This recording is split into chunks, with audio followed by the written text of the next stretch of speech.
Vamos abrir nossas Bíblias no Evangelho de Marcos, capítulo 2. Nós vamos avançar para a segunda oposição ao ministério de Jesus. Já vimos a oposição dos demônios ao ministério de Jesus. Mas não só os demônios lutarão contra o Senhor. Há outros inimigos, no plural, que hão de surgir neste grande levante do Rei do Universo para restaurar o cosmo, seus súditos e o reino de Deus. Passamos a leitura, portanto, do capítulo 2, do versículo 1 ao 12. Diz assim a palavra de Deus: Dias depois, Jesus entrou de novo em Cafarnaum, e logo se ouviu dizer que ele estava em casa. Muitos se reuniram ali, a ponto de não haver lugar nem mesmo junto à porta. E Jesus anunciava-lhes a palavra. Trouxeram-lhe então um paralítico carregado por 4 homens, e não podendo aproximar-se de Jesus por causa da multidão, removeram o telhado no ponto correspondente ao lugar onde Jesus se encontrava, e pela abertura desceram o leito em que o paralítico estava deitado. Vendo-lhes a fé, Jesus disse ao paralítico: Filho, os seus pecados estão perdoados. Alguns escribas estavam sentados ali e pensavam em seu coração: como ele se atreve a falar assim? Isso é blasfêmia. Quem pode perdoar pecados a não ser um, que é Deus? E Jesus, percebendo imediatamente em seu espírito que eles assim pensavam, disse-lhes: por que vocês estão pensando essas coisas em seu coração? O que é mais fácil? Dizer ao paralítico: os seus pecados estão perdoados? Ou dizer: levante-se, toma o seu leito e anda? Mas isto é para que vocês saibam que o Filho do Homem tem autoridade sobre a terra para perdoar pecados. E disse ao paralítico: eu digo a você, levante-se, pegue o seu leito e vá para a sua casa. Ele se levantou e no mesmo instante, pegando o leito, retirou-se à vista de todos, a ponto de todos se admirarem e darem glória a Deus, dizendo: jamais vimos coisa assim. Oremos. Pai querido, fale ao nosso coração através da Tua palavra, nos guia pelas veredas da Escritura, nos torna leitores que se aprofundam no entendimento da Escritura, porque encontram na Escritura tudo o que precisam para viver. O Senhor nos revelou aqui tudo, e não falta nada. Tudo o que precisamos está aqui. Nos ajude, Senhor, a fazer o mais difícil: crer nisto, ler as Escrituras e encontrar nelas tudo o que precisamos. Essa é a nossa oração e fazemos isso no nome de Jesus, Teu Filho. Amém. A exposição da semana passada se concentrou numa questão: por que não conseguimos obedecer ao Rei Jesus, mesmo quando o Rei Jesus dá sua vida, seu sangue, seu corpo, por amor a nós? Vocês lembram a resposta? Não, não tem como lembrar, porque não foi dada. Então, antes que você cometa o deslize de mostrar que você não entendeu nada do que foi dito semana passada, dizer, não foi dada a resposta. Foi feita apenas a pergunta. E os mais perspicazes saíram daqui com esta pergunta, martelando na sua cabeça. Mas o sermão não respondeu a pergunta. E não poderia, porque a resposta à pergunta que foi feita no sermão passado está no texto de hoje. Por isso dissemos na semana passada que aquele texto que estávamos lendo era uma transição e que nós estávamos apenas tendo um primeiro vislumbre, uma primeira compreensão do seu problema, para que depois pudéssemos inclusive entender melhor o texto da semana passada. Então eu parcelei em 2 vezes sem juros o sermão da semana passada, para que hoje nós possamos compreender de maneira ainda mais plena o que na semana passada vimos em parte. 3 coisas esse texto que nós estamos lendo hoje, vamos nos meditar, nos chamam a atenção. E elas não podem ser vistas numa hierarquia. É estranho, inclusive, ver essas 3 coisas hierarquicamente. É estranha a ordem destas ideias.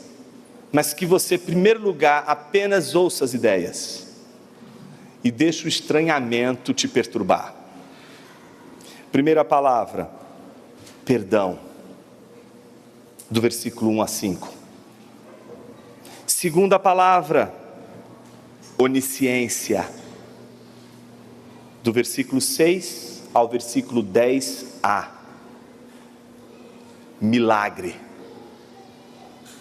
versículo 10b a versículo 12.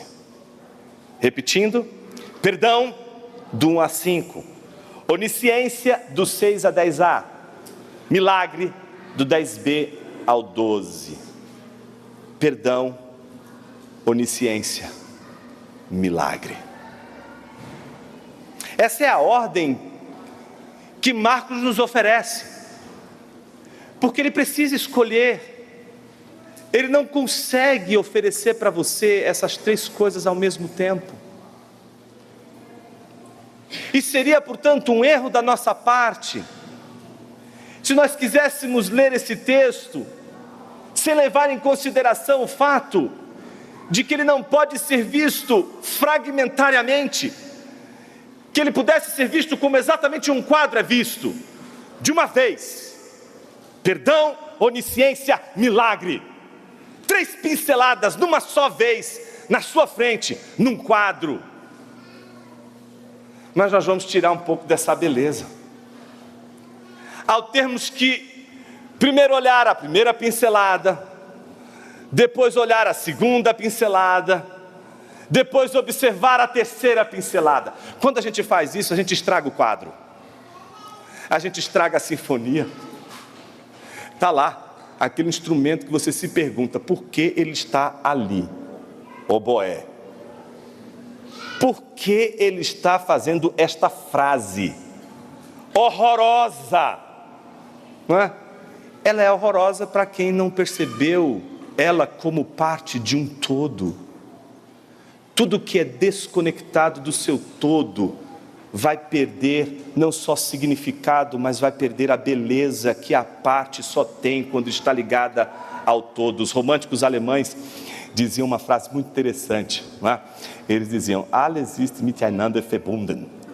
É isso, fala em línguas, está vendo, irmão?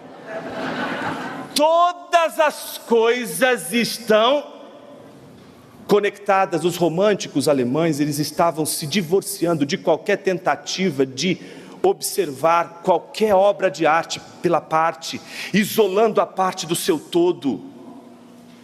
A gente pode até fazer isso, para estudar um quadro, pegar aquela pincelada e analisar só a pincelada, pegar a sinfonia, pegar só o boé, pegar em toda a obra que nós temos, apenas a parte que nos cabe, e a gente analisar e a gente vai conseguir entender aquela parte, mas a gente não vai ver a beleza daquela parte na sua conexão com o todo. Isso é o culto. Quando você quer cultuar sozinho na sua casa, você é uma parte sem beleza nenhuma. A parte que você é só pode ser apreciada na beleza com o todo, na reunião dos santos, na reunião da igreja, quando o todo é visto de uma só vez. Estou dizendo tudo isso para mostrar para vocês que nós vamos cometer um crime primeiro. O crime de ler esse texto e observar ele em 3 grandes momentos. Mas para nos redimir, é necessário no final vermos tudo de uma só vez, numa só tacada, num só quadro, e perceber como essas 3 coisas que parecem ser tão aleatórias, como elas juntas são tão poderosas, quando inclusive você as vê na sua jornada, no seu caminho, seguindo o caminho de Jesus. Comecemos com a primeira delas. A primeira pincelada, perdão. Pronto, é aquela hora que você já fala, vamos falar sobre perdão, já sei o que vem pela frente. E aí você está magoado, está magoada, você quer encorajamentos para arrancar a cabeça, mas não para perdoar, não para abrir mão daquilo que você julga ser seu por direito. Antes de você se defender do perdão, antes de você se proteger do perdão, eu quero convidar você a, nesse primeiro movimento do texto, observar 4 cenas muito bonitas que estão sendo colocadas uma atrás da outra por Marcos. A primeira cena é a cena do regresso de Jesus para Cafarnaum. A segunda cena é Jesus anunciando a palavra para as multidões na sua casa. A terceira, um paralítico sendo levado por 4 homens até a presença de Jesus para ser curado. E a quarta cena, um Jesus que não cura. Um Jesus que não atende a oração daqueles 4 homens por um paralítico. Comecemos com a primeira cena. A primeira cena é muito significativa, porque esta primeira cena mostra uma espécie de regresso de Jesus a uma base, a casa da sogra. A casa onde a sogra de Pedro foi curada, a casa onde Jesus se alimentou com os seus discípulos, Pedro, André, Tiago, João, estão todos ali, e a casa em que no final do dia, quando vocês lembram, lembrem-se disso, ela ao redor estava lotada de pessoas no fim da tarde esperando por Jesus. A cena agora é outra. Vimos que o súdito de Jesus que tinha sido curado não obedeceu Jesus, criou uma confusão, atrapalhou a estratégia de Jesus naquela cidade. Então o que ele vai fazer? Tudo de novo. As pessoas, elas não conseguem começar tudo de novo, porque elas sempre acham que começar tudo de novo é sempre uma perda de tempo. A ideia de que você tem de voltar, sabe aquele joguinho que você está quase ganhando, de tabuleiro, Aí chega lá naquela fase, você precisa jogar o dado, você só precisa de 2 pontinhos, você precisa tirar 2 ou mais, e você já ganha. Se você tirar 1, você cai justamente na casa que diz assim, volte ao início do jogo. E aí você faz uma magia, joga o dado e cai em quê? E você tem de voltar. O difícil não é voltar, o difícil é aguentar as hienas.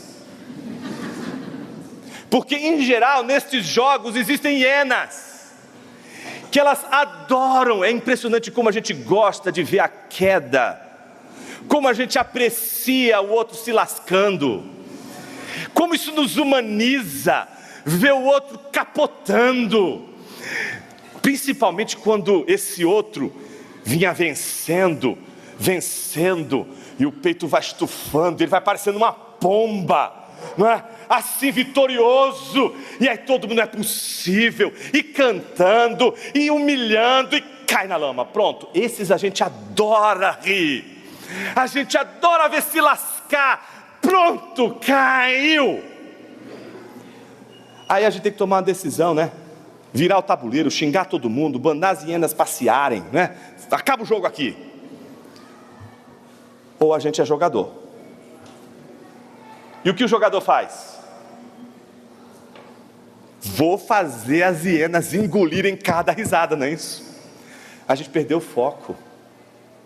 A gente volta, mas não volta para chegar no fim do jogo. A gente volta para devolver a risada. A gente volta para dizer para papai, para mamãe: tá vendo? Eu dei certo na vida. Você não foi fazer o que você quis. Você não foi fazer o que você precisava. Você foi provar para seu pai que você não é aquilo que ele achava que você era. Você foi provar para sua mãe que você não é aquilo que você julgava que a sua mãe achava que você era. Você vai provar para aquele patrão que te humilhou. Você vai provar para as pessoas que te humilharam, para as pessoas que te pisaram, para as pessoas que te maltrataram, para as pessoas que te fizeram cair. Você vai provar para elas que Odete Roitman é essa aqui perto do que você vai fazer.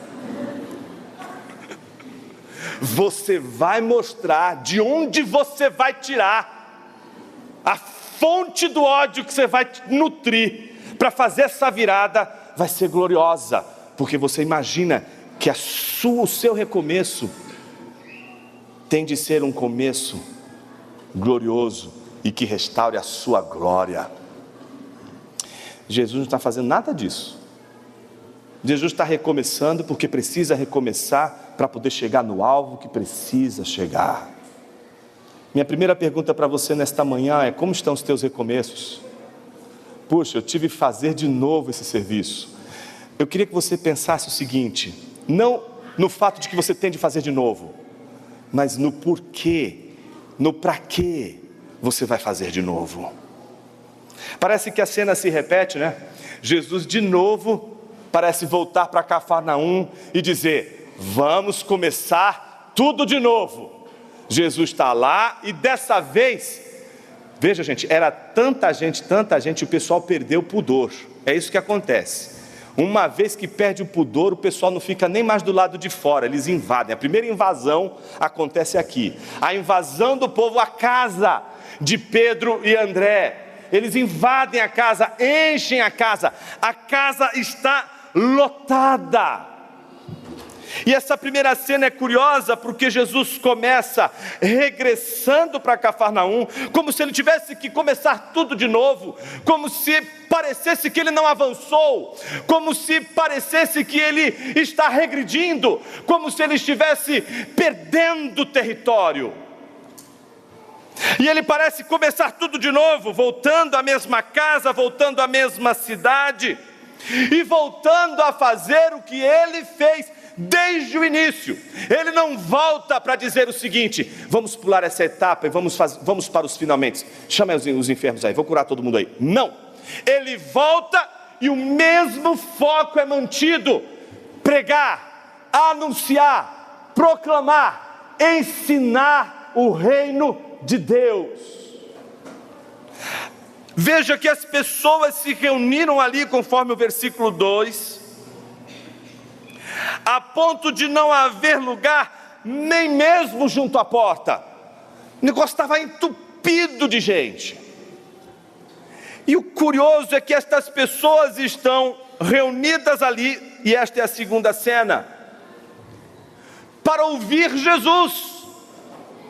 Uma multidão pode até querer milagres de Jesus, pode até desejar que Jesus faça algo por elas, mas quando elas encontram Jesus, Jesus não dá para elas aquilo que elas querem, dá para elas aquilo que elas precisam.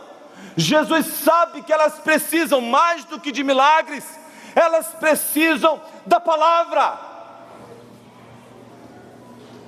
Você precisa mais da palavra do que da restauração do seu casamento.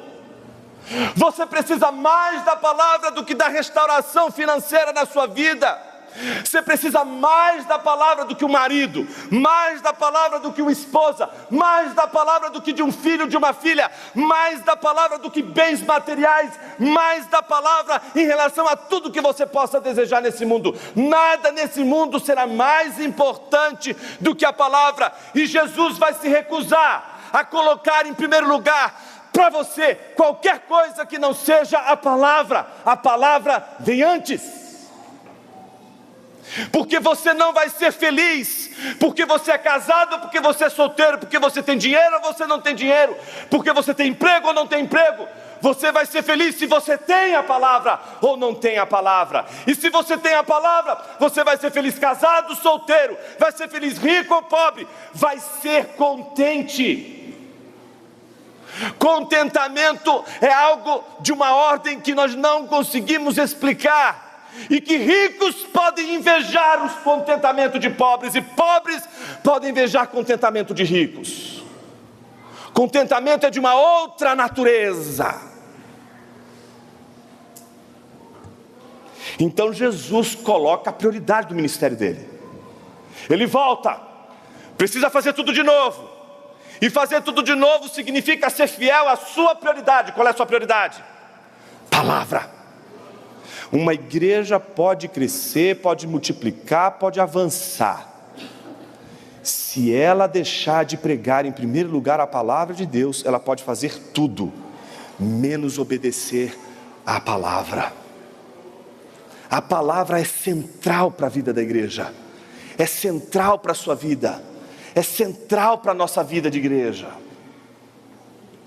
A terceira cena é curiosa, porque depois de mostrar que aquelas multidões estavam apinhadas ali, muitas pessoas, junto à porta, Jesus anunciando a palavra, e de repente trouxeram um paralítico carregado, por 4 homens. Eles não conseguiam aproximar-se de Jesus, estava muita gente. Então o que eles fazem? Descem o paralítico pelo telhado. Aqui a gente precisa fazer uma exegese agora, porque senão sua imaginação, vai longe aqui, Já vi gente pegando esse texto e pregando assim: imagina 4 amigos daquele. O que a gente não faz na vida se a gente não tem 4 amigos desse? 4 amigos que, vendo você na dificuldade, vão correr atrás da escada, vão botar uma escada lá de frente para casa. Imagina eles subindo com um paralítico, imagina aquele monte de telhado, eles tirando toda a telha, quebrando todo aquele gesso, a bagaceira acontecendo. Imagina, eles estão invadindo a casa por cima, quebrando tudo. É desses amigos que a gente precisa, que façam o serviço sujo logo de cara, arrebentam tudo e fazem você entrar de qualquer jeito, mas vai entrar. Isso só acontece porque a gente não conhece a arquitetura, da Galileia do primeiro século. Como a Galileia é cheia de morros, quem aqui conhece, por exemplo, Salvador ou qualquer cidade dessa natureza, percebe que algumas cidades que são muito cheias de ladeira, algumas casas, elas acabam ficando quase rentes à ladeira, Então você desce para entrar na casa, porque o telhado das casas fica quase rente, a entrada. E era muito comum eles fazerem portas muito curtas, Então você vê as portas curtas e você vê um alçapão em cima, que é por onde passam os móveis. Então por onde você leva os móveis? Tem um alçapão, está tudo prontinho, sem esforço nenhum, é só levantar o negocinho, E já tem todo o aparato ali para descer o móvel. Então eles não precisaram fazer nada, eles nem sequer tiveram uma ideia brilhante. Eles dizem assim: nós temos uma grande ideia, nós vamos agora destruir o telhado para mandar. Eles não precisavam nem pensar, era o comum fazer. Olha, só tem um jeito dele entrar aqui, não dá para entrar por baixo, tem que entrar por cima. Vamos mandar ele por onde a gente manda os móveis, por onde entram os móveis. Então, meu irmão, minha irmã, sossega. Você não precisa de 4 amigos incríveis, inteligentíssimos, que vão quebrar tudo e fazer de tudo para te enfiar no meio onde Jesus está. Tem nada a ver com isso. tem a ver sim com 4 homens que amavam aquele paralítico e que ajudaram aquele paralítico a fazer o que eles não conseguiam fazer. Então eles simplesmente usaram os mecanismos da época. Dá para descer por aqui, e desceram ele pelo telhado. Tanto é que a descrição é muito clara, né? E não podendo aproximar-se de Jesus por causa da multidão, removeram o telhado no ponto correspondente ao lugar onde Jesus se encontrava. Então cada módulo da casa tem o seu devido lugar, você só abre o alçapão ali e pum, desce. Desceram justamente no lugar onde Jesus estava, né? Por causa da multidão, né? E então onde Jesus se encontrava, imagina, Jesus está falando, está pregando. Eu fico imaginando se um dia a gente prega e começa o barulho descendo, né? O que está acontecendo aqui, gente? No meio do sermão, botaram um cara descendo numa maca, entende? É isso que está acontecendo. Jesus está ensinando e de repente o barulho do alçapão. E aí estão descendo o homem. Que imagem, né? Quando a gente olha para o céu, a gente imagina o Filho do Homem vindo nas nuvens com poder e glória. A gente espera que ele venha dessa forma. Mas a imagem que Marcos nos dá é de um paralítico vindo das nuvens. E chegando bem no meio do sermão de Jesus. Ele está ali. E é curioso, eu queria que você prestasse atenção na sutileza do texto. E pela abertura, desceram o paralítico, foi isso? Desceram o leito. O leito tem um protagonismo muito interessante nessa passagem. Ele está num leito, então eles descem o leito e o paralítico nele. Então desce o leito é o grande companheiro desse paralítico. Nem aqueles 4 amigos são tão companheiros daquele paralítico do que aquele leito. Aquele leito está todos os dias dizendo para aquele paralítico: sem mim nada podeis fazer. Aquele leito está todos os dias dizendo para aquele paralítico: eu estarei contigo por onde quer que andares. Aquele leito estará presente na vida daquele paralítico em todas as circunstâncias. É o grande companheiro do paralítico. O curioso é que a Bíblia diz, e esta é a 4ª cena, que quando o paralítico desce naquele leito, versículo 5, Jesus, vendo-lhes a fé, disse ao paralítico. A gente não sabe o que ele ensinou, mas a gente sabe o que ele disse ao paralítico. Imagina, cara, todo esforço, a multidão está ali, sabe, todo mundo enfermo, Jesus ensinando. Olha o que fizeram: desceram o leito junto com um paralítico, no meio do lugar onde Jesus estava pregando. O que você espera que Jesus faça agora? Ao olhar a fé daqueles homens, levanta-te e anda. Não. Jesus assombra todo mundo, surpreende todo mundo.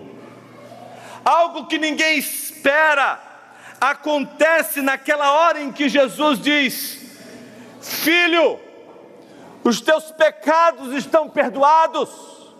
Vamos parar um pouquinho aqui. Aquilo tudo, em poucas palavras, é um pedido de cura, mas não um pedido de perdão.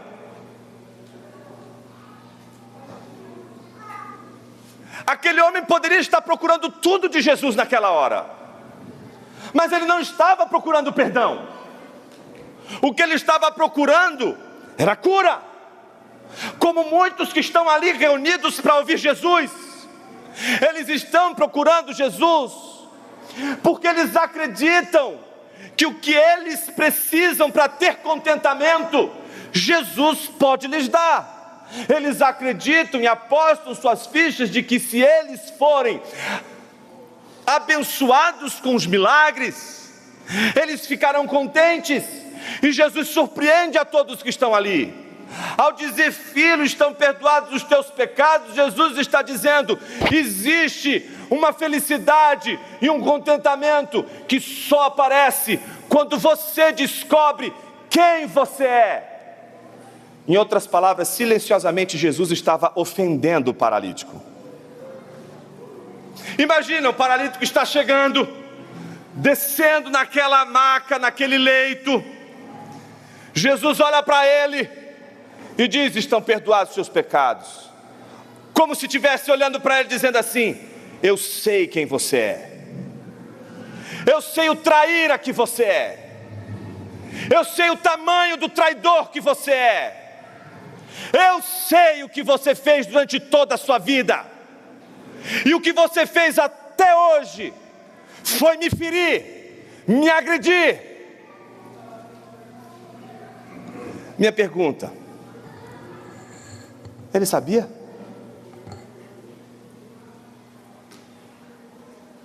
Essa cena é uma das cenas mais bonitas deste episódio, porque ela mostra como a gente é capaz de ignorar, mesmo tendo consciência de um Deus cósmico que cura, que liberta, que restaura o mundo, mas ao mesmo tempo ignorar um Deus que restaura o mundo, mas que foi ofendido pelos homens. Como se nossa relação direta com Jesus fosse uma relação sem passado. Se você chegou até aqui e teve um encontro com Jesus, eu não tenho dúvida do que eu vou te dizer nesta hora.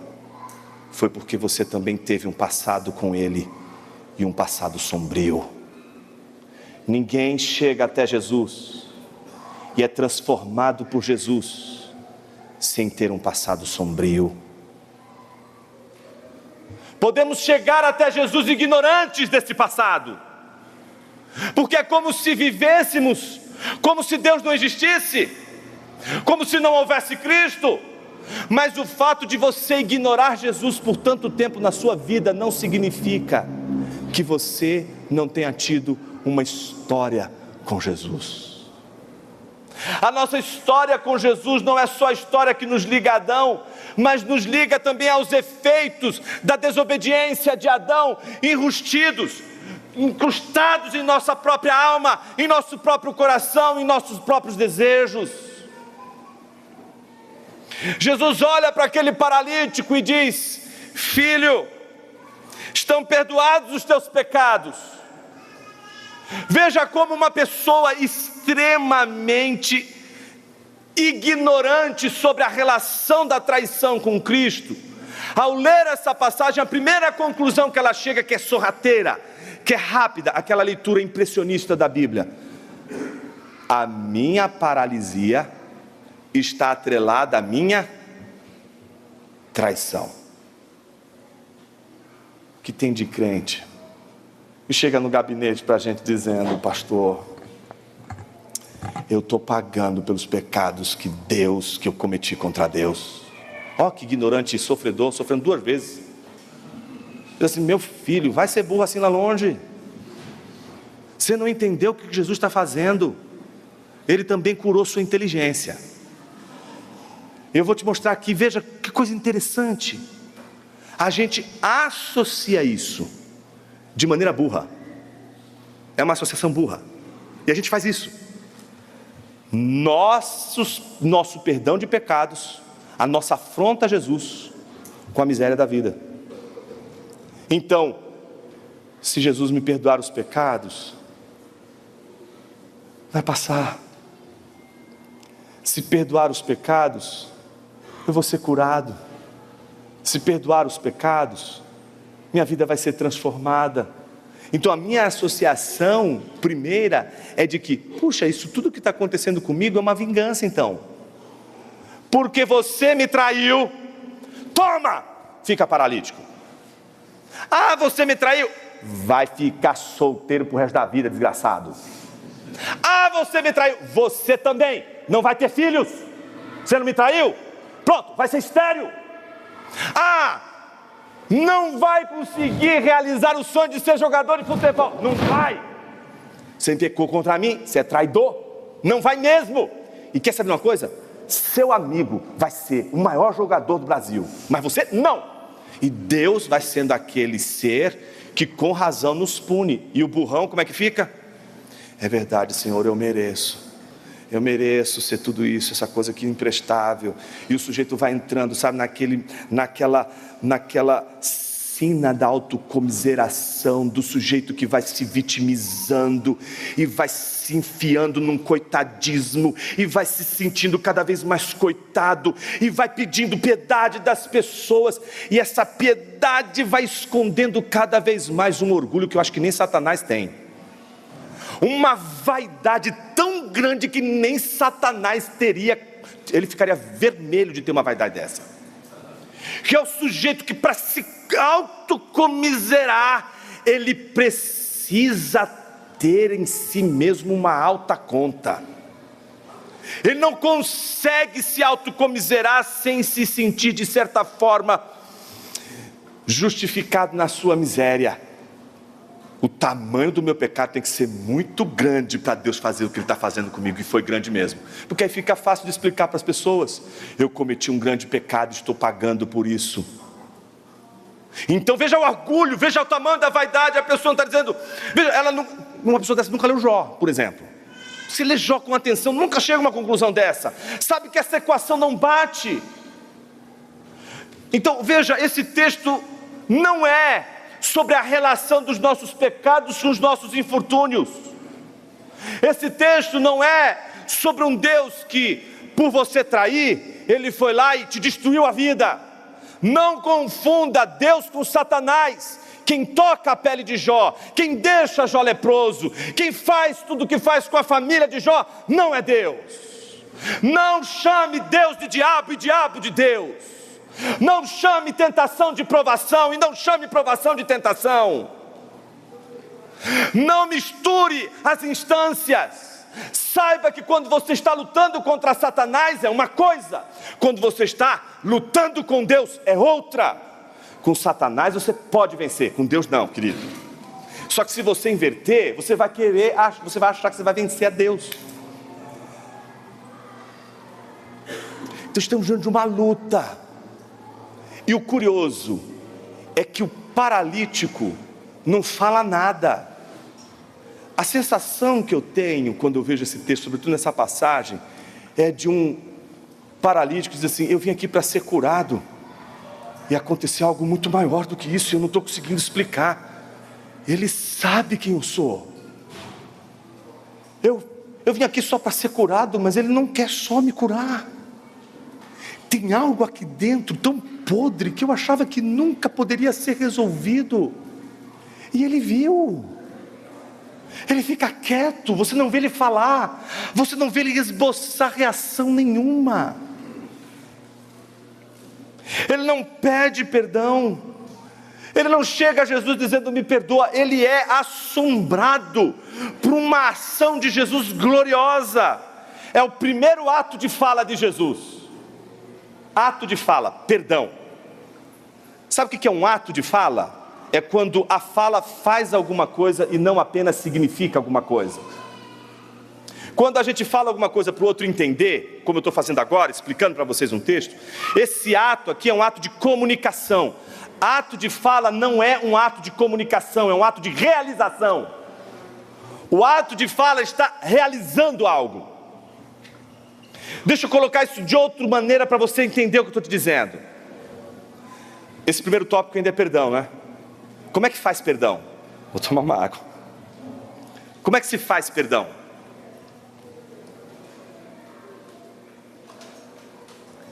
Jonas, eu perdoei no coração. Está tudo perdoado aqui. Não é isso? Isso é perdão? O que é perdão? Se a gente chegar à conclusão de que ele é um ato, ok. O que é o ato do perdão? Chego diante do desgraçado, traidor, merece o inferno. Vem cá, seu cachorro. Olha, eu quero matar você, mas Jesus mandou. Pronto, vai embora. Já abracei, vive sua vida. Sabe aquela pessoa? Não é que a gente bota as crianças quando brigam um com a outra, né? Tem que perdoar o irmãozinho. Dá o bracinho. Aí vai os dois, né? Isso é perdão. Perdão precisa abraçar? O que é perdão? Perdão é um ato de fala. Se não fala, não acontece. Imagina que esteja um caboclo aqui querendo, não foi batizado. Está aqui, bem sentado aqui hoje, está batistério cheio d'água. Não quer batizar nem nada. Está falando, esse cara aqui está 30 anos na igreja, tem que batizar. Aí fala, vem cá fulano, vem ver um negócio aqui. Chega aqui. Rapaz, você viu o peixe que está aqui? Está aqui, vem ver, abaixa mais um pouquinho. Está vendo? Rapaz, tem um povo aqui. Não, vai ver o povo agora aí. Foi batizado? Não foi. Batismo acontece quando o ministro diz: eu te batizo mediante a sua profissão de fé, em nome do Pai, do Filho e do Espírito Santo. Pronto. Aí com a água, o sinal do batismo realizado com um ato de fala. Assembleia da igreja. Como é que o dirigente da assembleia abre? Usa uma chave? Não, ele usa um ato de fala. Ele precisa dizer: declaro aberta a assembleia ordinária dos membros da Igreja Batista da Palavra. Pum, aí abriu. Agora aberto, ninguém viu a chave, ninguém viu nada, porque ele abre falando. Ele não está querendo que você entenda, ele está realizando um ato. Quando termina a assembleia, para a assembleia não ser ad eterno, infinita, o que ele tem que fazer? Declaro encerrada a assembleia ordinária dos membros da Igreja Batista da Palavra. Pum, fechou. O juiz declara aberta a sessão, e antes de declarar fechada a sessão, ele precisa no julgamento declarar se o réu é culpado ou não culpado, se ele é inocente ou se ele é culpado. Quando ele faz a declaração, aquele ato declarativo está fazendo algo. O perdão é algo que você faz, não é com o seu abraço, é com a sua palavra. Por isso que é muito difícil perdoar, porque perdoar envolve um ato de fala. Por isso quando Jesus diz: perdoados estão os teus pecados, Ele não quer que você entenda a doutrina do perdão. Ele está fazendo algo, Ele está perdoando. O perdão está acontecendo inteiramente ali. Esse perdão não é um processo. Jesus não está olhando para aquele pecador paralítico dizendo: ok, mas você me feriu muito e eu preciso de tempo, vou perdoar 10%. Passa um ano, mais 20, e vai protelando. Não, o perdão não é processo. O perdão é um ato. E quando ele não acontece enquanto ato, ele não é vivenciado dos seus frutos. Ah, mas isso significa que a gente vai voltar a ser como nós éramos? Não, criatura! A gente não está falando de você, nem do outro. A gente está falando de um ato que se chama perdão. Aí vem o outro e diz assim: ah, você perdoou, mas você não quis voltar para ele. Não é sobre voltar para ele, é sobre perdão, desgraçado. Veja, tem pessoas que você às vezes não entende. A pessoa, você está dizendo para ele: isso vai te libertar. Ah, mas eu tenho que voltar. Filho, não é sobre isso. É sobre perdoar. E perdão exige o prejuízo. Que prejuízo? Você me deve. Você está devendo. E eu tenho o direito de te mandar para o inferno. E não vou ser injusto ao te mandar para o inferno. Tenho todas as razões para não deixar você entrar no meu céu. E não vou ser nada irritado e não amoroso, pelo contrário, injusto. Não, você não vai para o céu e eu vou continuar amoroso e injusto. Mas o que Jesus faz é perdoar, assimilando o prejuízo e dando os céus para um traidor. O que é mais fácil? Perdoar ou pedir perdão?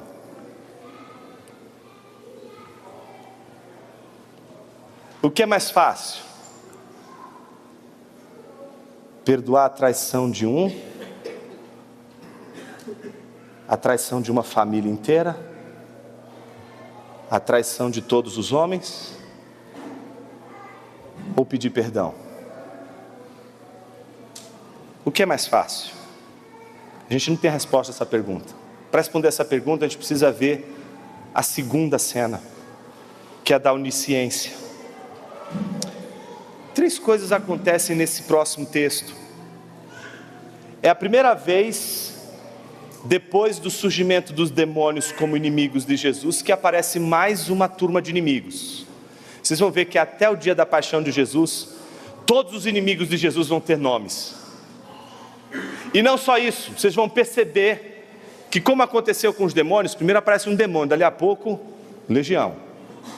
Você vai ver que eles vão aumentando, como crescem os discípulos de Jesus e como cresce a popularidade de Jesus, cresce também a oposição contra Jesus.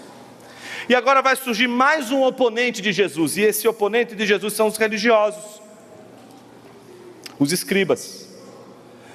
O texto diz que os escribas que estavam ali, primeira pergunta, o que estavam fazendo ali, né? E estavam sentados. Já é difícil ficar ali porque está todo mundo em pé, mas eles têm lugar para sentar. Estão sentados. E eles estão observando. Estava tudo indo bem, Jesus estava ensinando, eles não estavam achando ruim não. Certo? Quando é que eles encasquetam com Jesus?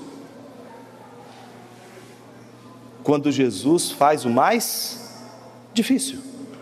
O que é o mais difícil? Curar ou perdoar? Jesus perdoa. Ah, mas isso cria uma ira. Por quê? Eu queria que você prestasse atenção em como Marcos coloca essa cena para mim e para você.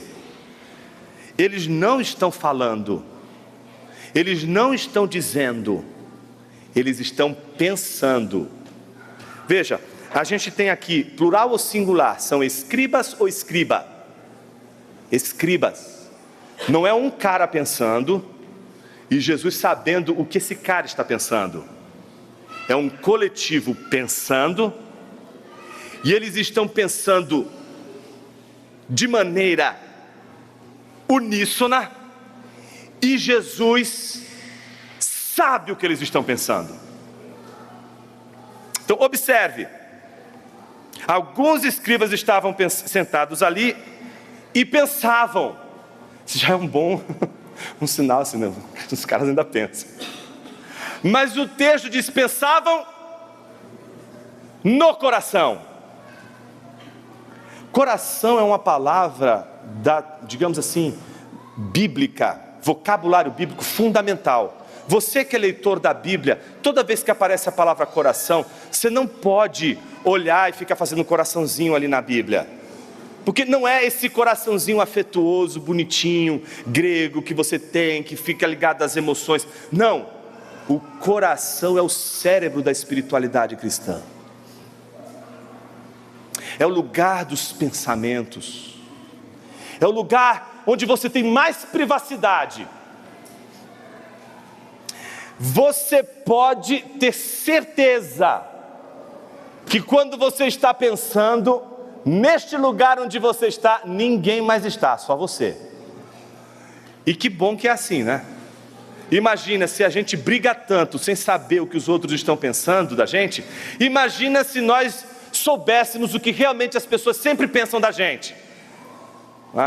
Então, graças a Deus, nós temos uma casa chamada coração, e nela só a gente tem acesso. Eles estavam pensando, e a palavra usada ali é diálogos. é a palavra da conversa, é a palavra do diálogo mental. Eles estão tendo que se duplicar, e como a gente faz quando a gente pensa quando está sozinho, não é? Você fica conversando consigo mesmo, e eles estão numa dúvida atroz. E é curioso porque eles o que estão pensando? Quando você olha para esse texto aqui, você diz assim: puxa vida, Marcos é um autor, é um narrador onisciente? Como que ele sabe que eles estavam pensando isso? Ele sabe que estavam pensando porque Jesus vai declinar o que eles estão pensando. Então eles estão pensando o quê? Como ele se atreve a falar assim? Isto é blasfêmia. Quem pode perdoar os pecados a não ser um, que é Deus? Então eles estão pensando nessas coisas. Só que o versículo seguinte nos mostra que Jesus, aí é o Eutis, né? Que vai mostrar a grande virada. Jesus, percebendo imediatamente em seu espírito que eles assim pensavam, o que Jesus faz? Diz a eles: por que vocês estão pensando essas coisas nos seus corações? Nessa hora, os religiosos precisam bugar, né? Porque veja como a coisa é irônica. Eles sabem que só um pode conhecer os pensamentos. Salmo 139 diz: sonda-me, Senhor, conhece os meus pensamentos. Sabes quando me assento e quando me levanto. Esquadrinhas o meu andar e o meu deitar.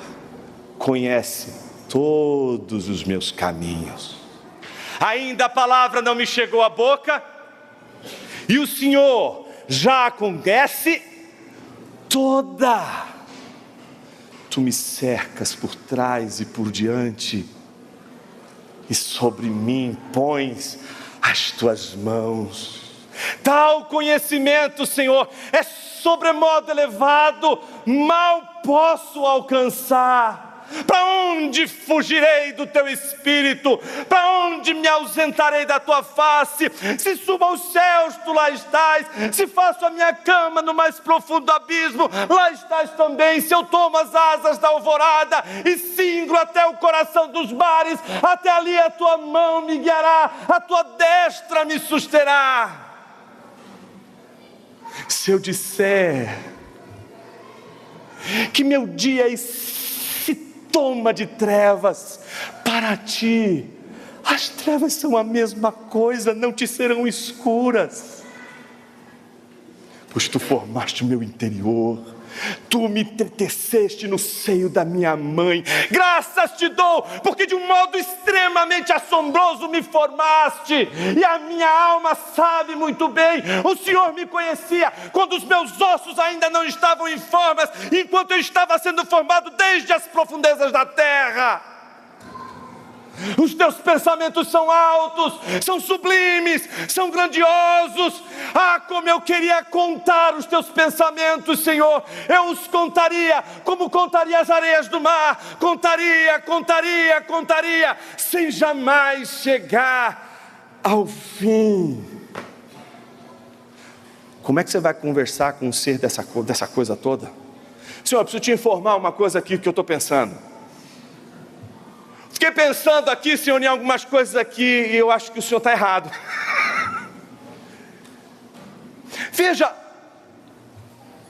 não é possível eles olharem para Jesus, perdoar aqueles homens, e na sequência Jesus fazer aquilo que só o Senhor do Salmo 139 seria capaz de fazer: sondar o coração. Sonda o meu coração, Senhor. Prova os meus pensamentos, vê se há em mim algum caminho mau e guia-me pelo caminho bom. Jesus é o caminho que endireita os caminhos tortuosos. Jesus é o caminho que conserta caminhos. Mas para consertar caminhos, Ele não conserta sem sondar os corações. Toda vez que eu leio esses salmos, irmãos, eu fico muito emocionado, mas ao mesmo tempo digo assim: olha, Davi tem uma coragem brutal, viu? Eu não sei se teria essa coragem, Imagina para o sujeito falar assim: sonda o meu coração. Minha oração é mais para o contrário: Senhor, não sonda. Acho que a nossa oração às vezes é contrária de Davi. Senhor, não sonda, não, eu já sei. Não vê, porque se o que eu vejo já é tão podre, imagina o Senhor que vê o podre que eu não vejo. Então, Senhor, não vê meu coração, não prova meus pensamentos, me deixa na ignorância de quem eu sou, Senhor, para que eu possa, mesmo sendo guiado, sem saber para onde vou e de onde eu vim, pelo menos eu seja guiado. Aí Deus diz: não, seu safado, não vou te guiar com olhos fechados. Você não vai chegar no céu sem saber de onde eu te tirei. Deus não vai deixar você chegar no céu sem saber o tamanho da sua traição. Ninguém vai chegar no céu sem o peso da traição. Por isso ninguém vai perdoar sem ter sido antes traído. A traição, ela é a marca original dos seres humanos. Estamos traindo desde o Éden. Ninguém precisa te ensinar a trair. A gente precisa aprender a perdoar. Trair sempre será mais fácil. Mas o que é mais fácil? Perdoar ou pedir perdão? A cena é muito interessante porque é tão curioso, né? Chega a ser hilário. Eles estão dizendo: ninguém pode fazer isso, perdoar, se não for, e eles lembram Shema Israel, o único Deus, o Deus de Israel, o Deus único. Eles não têm a consciência trinitária, eles não sabem que estão diante do verdadeiro Deus, eles não sabem que estão diante do Senhor, Criador dos céus e da terra, aquele sem o qual todas as coisas que foram feitas não teriam sido feitas. Mas eles estão diante de Jesus. Como você pode fazer algo que só Deus pode? Não foi você quem foi traído. Quem foi traído foi Deus. Por isso a conta para eles não fecha. Porque Jesus só poderia perdoar se ele fosse o traído. Eles não conseguiam ver Jesus como Deus, e por isso não conseguiam ver Jesus como o traído, o ofendido. Como você vê Jesus hoje? Como justiceiro? O vingador? Você precisa de Jesus mesmo, porque você ainda não viu Jesus Salvador. Todas as vezes que você olhar para Jesus e você só enxergar o vingador, o irado, você não vai encontrar o Jesus ofendido, o Jesus humilhado por suas transgressões. Veja, as tuas transgressões não explicam a tua desgraça, explicam a humilhação de Jesus, a ofensa de Jesus, mas não explica a miséria que você vive. Observe o que o texto diz. Logo na sequência, Jesus, percebendo imediatamente em seu espírito que eles assim pensavam, disse-lhes: por que vocês estão pensando essas coisas em seus corações? Ou seja, Jesus acabou de dar para eles a prova de que Ele é Deus. Porque só Deus pode conhecer o coração dos homens. Só Deus pode saber onde o coração do homem está. Só Deus pode sondar o coração dos homens. Então eles têm que ficar confusos nessa hora. Ué, mas Ele só pode saber o que a gente estava pensando se Ele não for só homem. Ele tem de ser Deus. Então aqueles líderes religiosos precisam agora entrar em crise. Jesus olha para eles e diz assim: por que vocês estão pensando essas coisas em seus corações? O que é mais fácil? Dizer para esse paralítico: perdoados estão os teus pecados? Ou dizer para ele: ser curado? E eu lhes faço uma pergunta nesta manhã que é a mesma: o que é mais fácil, Deus perdoar os seus pecados ou dar o que você quer? O que é mais fácil? Jesus perdoar os teus pecados, você provar do perdão de Deus ou provar dos milagres de Deus? O que é mais fácil? O que é mais fácil para Deus? Fazer um milagre ou te perdoar? Observe o que Jesus diz. O que é mais fácil? Dizer ao paralítico: os seus pecados estão perdoados, ou dizer: levante-se, toma o seu leito e ande? Mas isto é para que vocês saibam que o Filho do Homem tem autoridade sobre a terra para perdoar pecados. Então Jesus vai fazer agora algo maravilhoso. Ele vai curar. E não é porque Ele perdoou. Essa é a lógica que você nunca vai entender. Você não sofre, não é pelo fato do pecado que você cometeu meramente, mas você tampouco vai provar das bênçãos dos milagres, porque você foi obediente, porque você foi fiel. Sabe, a maior desgraça que pode acontecer na sua vida é você achar que porque tudo está indo bem na sua vida, é porque Deus está bem com você, porque tudo está lindo e maravilhoso, então não estou devendo nada para o Senhor, porque se eu estivesse devendo, Ele já tinha mandado o tinhoso dar conta da minha vida, não é? Mas é o contrário. Duvide até dos milagres que acontecem na sua vida como um sinal da sua piedade. Deus não faz milagres por causa de quem nós somos. Ele faz milagres, em primeiro lugar, porque Ele é Deus e por sua compaixão. Ele olha para aquele paralítico e a cena é a seguinte: eu digo a você. Legal como o Marcos faz, né? Ele não diz direto agora. É Jesus olhando agora para os escribas. O que é mais fácil? Perdoar ou fazer milagres? E o que os escribas dizem? Nenhum dos dois. Eu não tenho poder nem para um e nem para o outro. Aí Jesus esnoba. Eu digo, da mesma maneira que eu perdoei os pecados e foram perdoados os pecados, eu digo para este paralítico: olha a reviravolta, olha para a tua muleta, olha para o companheiro de sua vida que nunca te abandonou, que sempre esteve aí com você, o teu leito, que todos os dias dizia: você é dependente da ajuda de todas as pessoas, você não vai conseguir andar com suas próprias pernas. Olhe, pegue o leito e ande, volta para sua casa. Meus irmãos, que gesto maravilhoso. O homem que era carregado pelo leito, agora carrega o leito que o carregava. O homem que achava que precisava da casa, descobre agora que a casa precisa dele.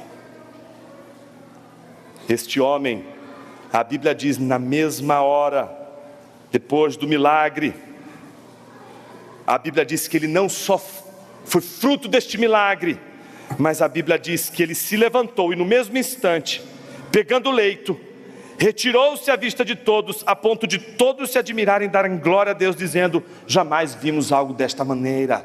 O que nós vemos neste terceiro e último ponto, que é o milagre. O milagre que Jesus faz é um novo ato de fala.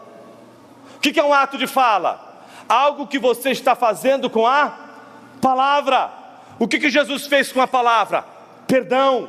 O que Jesus faz com a palavra neste segundo ato? Cura. Coisas que só Deus faz. Cria com a palavra, fez o mundo falando, perdoa falando, cura falando, salva falando. O método de Deus fazer as coisas será sempre um só: a palavra. Como a gente encerra? Com a segunda linha, né? Como que é o quadro? Percebeu o quadro como que é? Veja comigo o quadro todo de uma só vez agora, hein? Versículo 1 e 2. Muitas pessoas escutam Jesus. Versículo 12, bem no finalzinho, a parte B.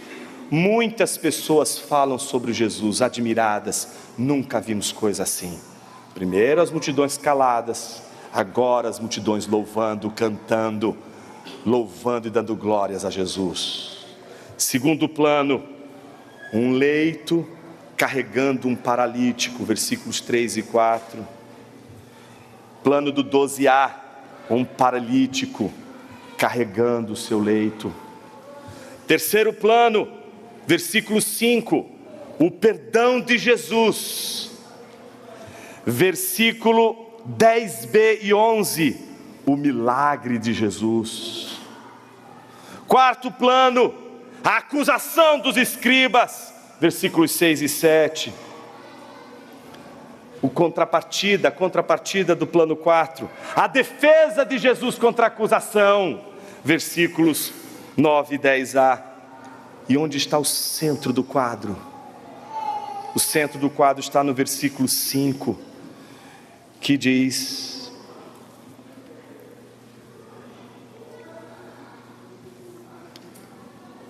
vendo-lhes a fé, disse ao paralítico: filho, os seus pecados estão perdoados. Versículo 8.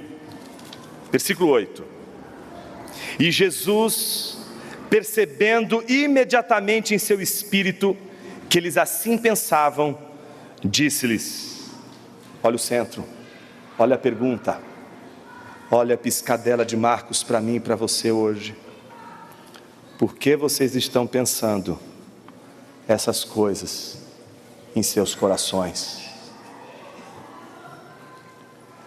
Imagine que no centro de todo o ensino de Marcos hoje, no centro desse quadro, está a onisciência de Jesus.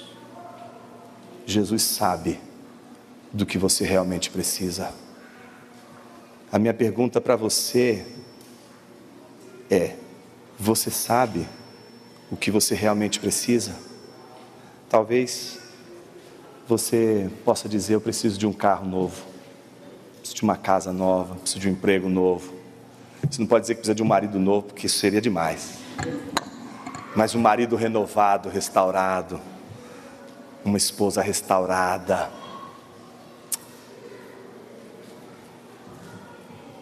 O que Jesus te oferece é mais do que tudo isso. Ele te oferece perdão. O sermão de hoje não é sobre perdoe. O sermão de hoje é: o que é mais fácil? Pedir hoje um milagre para Jesus? Ou pedir seu perdão? O que você quer fazer hoje? Pedir o que você precisa, acha que precisa, ou o que de fato nós precisamos? Queria convidar você a curvar sua cabeça por um momento.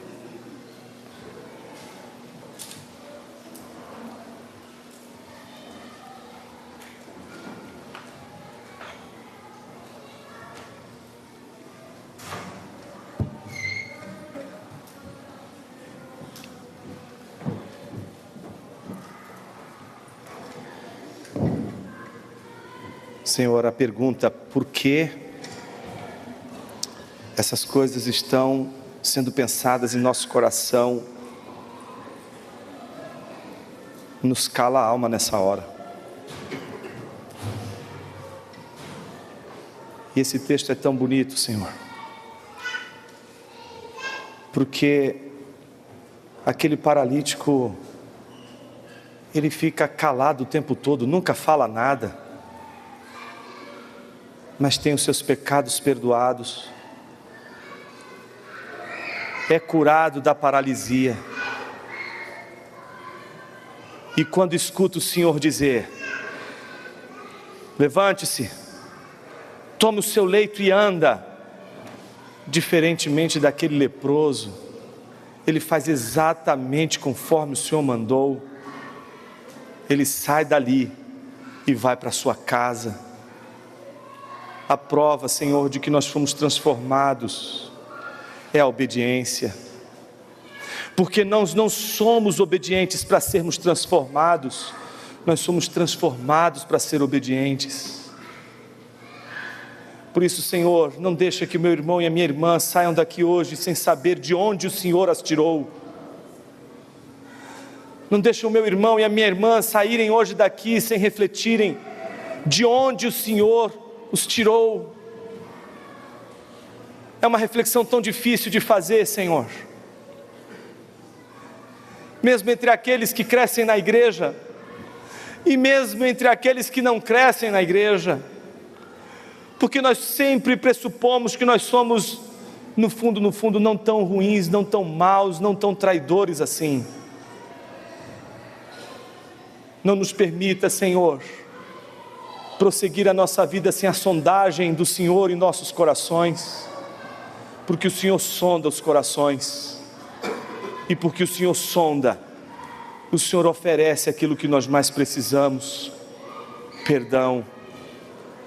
Oh Senhor, visita as almas culpadas desta igreja, visita o meu irmão, a minha irmã, que se sentem tão culpados, que não conseguem ter contentamento, que não conseguem orar, ter alegria, porque sempre acham que estão te devendo algo. Oh Senhor, não permita que eles saiam daqui hoje sem saber que o perdão é um ato, que quando o Senhor perdoou, o Senhor realizou de uma vez por todas naquela cruz o perdão. E por isso, Senhor, temos paz com Deus. Não permita que o meu irmão e a minha irmã saiam hoje daqui sem paz. Não permita que eles saiam daqui achando que as lutas, as provações, as tentações que eles estão enfrentando representam a tua ira. Permita que eles saiam daqui, Senhor, mesmo passando por provações, sabendo que eles foram perdoados e lavados pelo sangue de Jesus, e que pelo sangue do teu Filho não há mais nada a ser pago. Não nos deixe sair daqui sem reconhecer os méritos poderosos de Cristo, Senhor. Essa é a nossa oração, no nome precioso dele, teu Filho, Jesus. Amém.